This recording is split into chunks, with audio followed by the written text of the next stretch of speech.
मुंबई में सीएम शिंदे और deputy CM Fadnavis ने आज निर्माणाधीन मुंबई ट्रांस हार्बर लिंक का मुआयना किया। समंदर पर बना ये ब्रिज अगले चंद महीनों में बनकर तैयार हो जाएगा। इस ब्रिज की क्या खासियत है, ब्रिज क्यों ऐतिहासिक है और क्यों इसकी ओपनिंग को लेकर लोग इतने उत्साहित हैं, देखते हैं रिपोर्ट।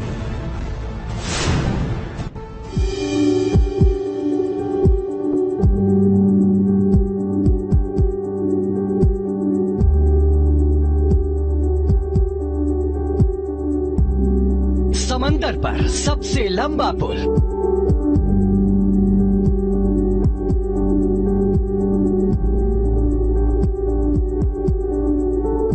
देश का सबसे पहला ओपन टोल,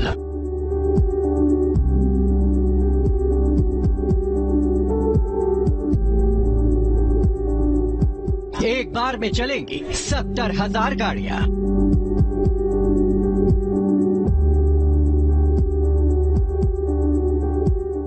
घंटों की दूरी चंद मिनटों में होगी पूरी। माया नगरी मुंबई, कहते हैं ये शहर बहुत तेज भागता है, लेकिन यहाँ गाड़ियों की रफ्तार बहुत धीमी होती है। यहाँ ट्रैफिक का नाम सुनकर ही लोगों के पसीने छूट जाते हैं। ऐसे में अगर सोचिए मुंबई से नवी मुंबई जाना हो तो क्या होगा। लोगों को मुंबई से नवी मुंबई का सफर तय करने में 2-2.5 घंटे का वक्त लग जाता है, लेकिन अब ये दूरी चंद मिनटों में तय हो जाएगी।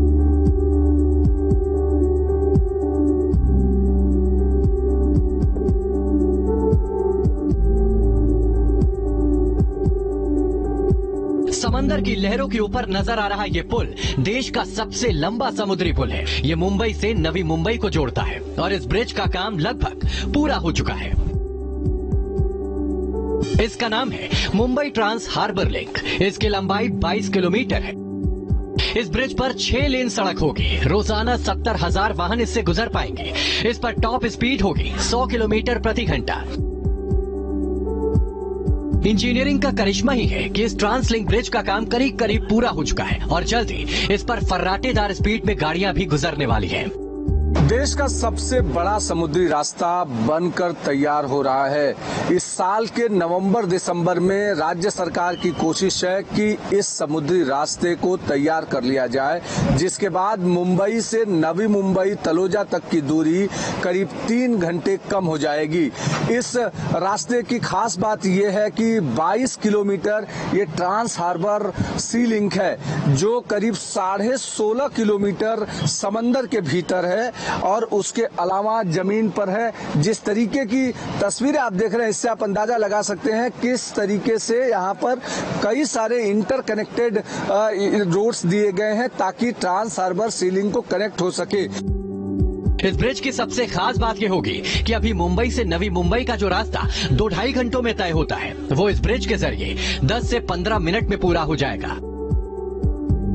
अभी जो रास्ता हॉर्न की आवाज और हैवी ट्रैफिक में होते हुए गुजरता है, वो अब समंदर की लहरों से होते हुए गुजरेगा। इस ट्रांसलिंक की एक और खास बात होगी ओपन रोड टोलिंग सिस्टम। इस पर टोल बूथ पर गाड़ियां धीमी नहीं करनी होंगी। 100 किलोमीटर प्रति घंटे की रफ्तार में भी टोल कट जाएगा।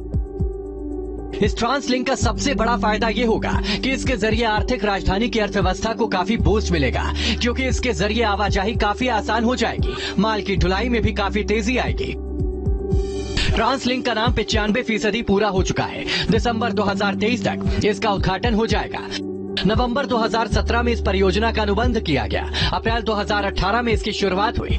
इसे 4.5 साल में पूरा करने का टारगेट था, लेकिन कोविड-19 महामारी की वजह से थोड़ी देरी आ गई। इस पुल से नवी मुंबई, गोवा, पुणे और नागपुर की दूरी कम हो जाएगी और 30 से 40% ईंधन की बचत तक होगी। इस पुल से माया नगरी के आर्थिक विकास को बढ़ावा मिलेगा। पुल दक्षिण मुंबई के सेवरी में शुरू होगा, एलिफेंटा द्वीप के उत्तर में ठाणे क्रीक को पार करते हुए और नावा शेवा के पास चिरले में समाप्त होगा। मुंबई ट्रांस हार्बर लिंक से बेहतर कनेक्टिविटी के साथ आने वाले दिनों में मुंबई और नवी मुंबई के आसपास तेजी से विकास होगा। सपनों की नगरी मुंबई पर बढ़ता बोझ भी कम हो जाएगा। Team news nation.